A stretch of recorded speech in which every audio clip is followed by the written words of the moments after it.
Hey everyone, hi. So Donald Trump or America প্ৰায় গোটেই পৃথিৱীৰ ওপৰতে ট্যাক্স ইম্পোজ কৰিলে। এতিয়া প্ৰশ্নটো এইটো হৈছিলে যে ইমান ট্যাক্স কিয় ইম্পোজ কৰা হৈছে চাইনাৰ ওপৰত 54%, ইণ্ডিয়াৰ ওপৰত 26%, ইণ্ডিয়া যদিও এটা ডিসকাউন্টেড ৰেটত পাইছে ট্যাক্সটো যেটো ইম্পোজ কৰা হৈছে নতুনকৈ 26%, এইটো ডিসকাউন্টেড ৰেট বুলি কোৱা হৈছে কাৰণ পৃথিৱীৰ বাকি বিলাকে ইভেন ইউৰোপতো 54% ট্যাক্স ইম্পোজ কৰা হৈছে, টেৰিফ ইম্পোজ কৰা হৈছে। সো এতিয়া হেতু যেতিয়া ডোনাল্ড ট্ৰাম্পক প্ৰশ্ন কৰা হৈছিল যে ইমান ট্যাক্স কিয় গোটেই পৃথিৱীৰ ওপৰতে ইম্পোজ কৰা হ'ল, এটা ট্ৰেড ওয়াৰৰ পিনে আমি আকৌ আগবাঢ়ি আছো নেকি, এটা গ্ৰেট ডিপ্ৰেছনৰ ফালে আমি আগবাঢ়ি আছো নেকি। সো হেতুৰ উত্তৰ হিচাপে ডোনাল্ড ট্ৰাম্পে কৈছিল যে এইখন কান্ট্ৰি এইখন দেশেও আমাৰ ওপৰত হেভি ট্যাক্সেস লগায়, হেভি টেৰিফছ লগায় যেতিয়া আমি তেওঁলোকৰ দেশত বিক্ৰী কৰিব খোজো, আৰু সেই কাৰণে আমি তেওঁলোকক এইটোৰ প্ৰত্যুত্তৰ হিচাপে তেওঁলোকৰ বস্তুৰ ওপৰত আমি ট্যাক্স ইম্পোজ কৰিছো। কিন্তু চাইনা, ভাৰত, ইউৰোপৰ মতে আমি ইমান ট্যাক্স ইম্পোজ নকৰো আমেৰিকাৰ ওপৰত, ইউএছৰ ওপৰত। সো এই কথাৰ ডিফাৰেন্সটো তাতে আহি গ'ল, আৰু যেটো ভাৰতৰ নিচিনা দেশ, চাইনাৰ নিচিনা দেশ বা ইউৰোপিয়ান ইউনিয়নৰ যেটো কথা যে হয় আমি ইমান ট্যাক্স ইম্পোজ নকৰো, হেতু 100% শুদ্ধ হয়।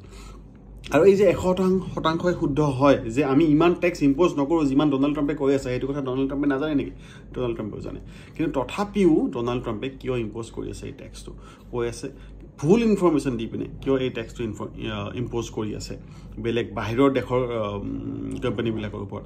ইয়াৰ মূলতে এটাই কাৰণ, আৰু সেই কাৰণটো হ'ল আমেৰিকাৰ জিডিপি কিমান, এৰাউণ্ড $26 ট্ৰিলিয়ন, আৰু আমেৰিকাৰ ডেট ৰাইট নাও কিমান আছে, ঋণ কিমান আছে, ধাৰ কিমান আছে আমেৰিকাৰ ওপৰত, $38 ট্ৰিলিয়ন।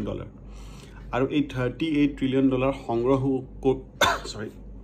এই $38 ট্ৰিলিয়ন সংগ্ৰহ কৰিবলৈ আমেৰিকাই কি কৰিব, ট্যাক্স ইম্পোজ কৰিব লাগিব। আৰু চাব আপোনালোকে ইলেকশ্যনৰ আগতে এইটো কথা বহুত ডিসকাস হৈছিল আমেৰিকাত যে আমাৰ ইমান ডেট আছে, আমি ইমান দিবলগীয়া আছে, ইমান আমাৰ ওপৰত ধাৰ আছে। এতিয়া এইটো কথা ডিসকাস হৈ নাই এই কাৰণে, কাৰণ আমেৰিকাৰ ট্ৰাম্প অত্যন্ত চালাক মানুহ, বিজনেছমেন ন।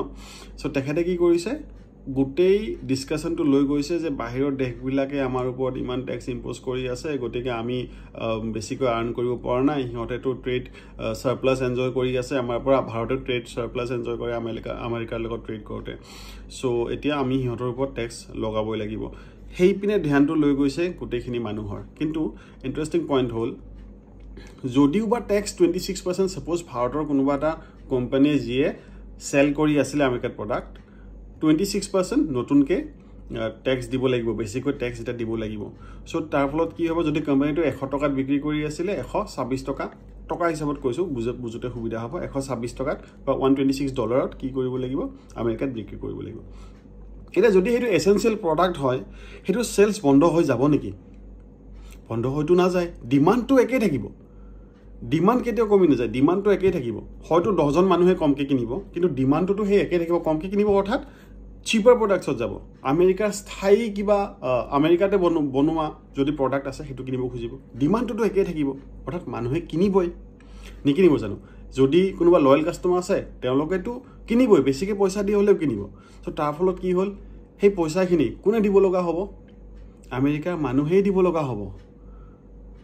100 টকাত যিটো বস্তু তেওঁলোকে কিনিছিলে তেওঁলোকে এতিয়া 126 টকাত কিনিব লাগিব। সো পইচাটো কাৰ গৈ আছে, আমেৰিকাৰ মানুহৰ হাতৰ পৰাই গৈ আছে আল্টিমেটলি, নহয়? কাৰণ কিয়, ডিমান্ড কমি নাযায়, যদি এসেনশিয়াল প্ৰডাক্ট হয় কিন্তু কিনিবই লাগিব। সো আল্টিমেটলি যদি ডোনাল্ড ট্ৰাম্পে এইটো কৰিলে হয় যে আমাৰ এতিয়া ডেট বহুত আছে, আমাৰ ধাৰ বহুত আছে, আপোনালোকৰ ওপৰত ট্যাক্স ইম্পোজ কৰা হ'ব, তেতিয়া ট্ৰাম্পৰ এগেইনষ্টত এটা হিউজ মানে কেম্পেইন ওলাই গ'ল হয়, আৰু হয়তো গৃহযুদ্ধ হৈ গ'ল হয় যিমান ডেট আছে তেওঁলোকৰ। কিন্তু ট্ৰাম্পে কৰিলে কি, আমেৰিকাৰ মানুহেই পে' কৰিব লাহেকৈ, তাৰ উপৰিঞ্চি বাহিৰৰ পৰা যিবিলাক কোম্পানী সেল কৰিব সিহঁতেও পেমেণ্ট কৰিব লাগিব। সো আল্টিমেটলি ডোনাল্ড ট্ৰাম্পে কাণত এনেকৈ নধৰি মানুহৰ এনেকৈ কাণত ধৰিছে আমেৰিকাৰ চিটিজেনবিলাকৰ ন, সো ডেট আমেৰিকাৰ ইকনমিটো বচাব পাৰি। বাট ইয়াৰ ৰিপাৰকেশ্যনছ বহুত, মানে আমি চবে ভুগিব লাগিব। গোটেই পৃথিৱীতে এটা ৰিচেশ্যন আহিব যেন লাগি আছে, যদিহে আমেৰিকাত ইনফ্লেশ্যন বাঢ়ি যায় কাৰণ দাম বঢ়া মানেতো বস্তুৰ দাম বঢ়া মানেতো ইনফ্লেশ্যন বঢ়া আৰু ইনফ্লেশ্যন যিমানে বাঢ়িব সিমান ডলাৰৰ ভেলিউ কমি আহিব আৰু লগে লগে তাৰ ডাইৰেক্ট ইম্পেক্ট হ'ব শ্বেয়াৰ মাৰ্কেটত আৰু আমেৰিকাৰ শ্বেয়াৰ মাৰ্কেটত ইম্পেক্ট হোৱা মানে গোটেই পৃথিৱীৰ শ্বেয়াৰ মাৰ্কেটত ইম্পেক্ট হ'ব যদিবা ভাৰতত অকণমান কম পৰিমাণে হ'ব বুলি আশা কৰা হৈছে কিন্তু আটাইতকৈ ডাঙৰ কথাটো হ'ল যে নিফটি 26,000 আছিলে যোৱা বছৰ ছেপ্টেম্বৰ অক্টোবৰত আৰু এতিয়া 22,000 23,000ৰ আপ ডাউন কৰি আছে আৰু কোৱা হৈ আছে যে নেক্সট 4 ইয়াৰ্ছলৈকে 3-4 ইয়াৰ্ছলৈকে নিফটি 26,000ৰ মাৰ্জিন নাপাবই চাগে সো যদিও বা সকলোৱে এনেকৈ কৈ আছে যে ভাৰতৰ মাৰ্কেটত হয়তো বেছিকৈ ইম্পেক্ট নকৰিব এই কাৰণে যে ভাৰতৰ মাৰ্কেট অলৰেডি বহুতখিনি কাৰেকশ্যন ফেচ কৰিলে সো এইটো কথা বেলেগ কমপ্লিটলি এইটো কথা নাযাওঁ এতিয়া বাট আচল কথাটো হ'ল ডোনাল্ড ট্ৰাম্পে আমেৰিকাৰ মানুহক বুৰ্বক বনাব খুজিছে কিন্তু যিটো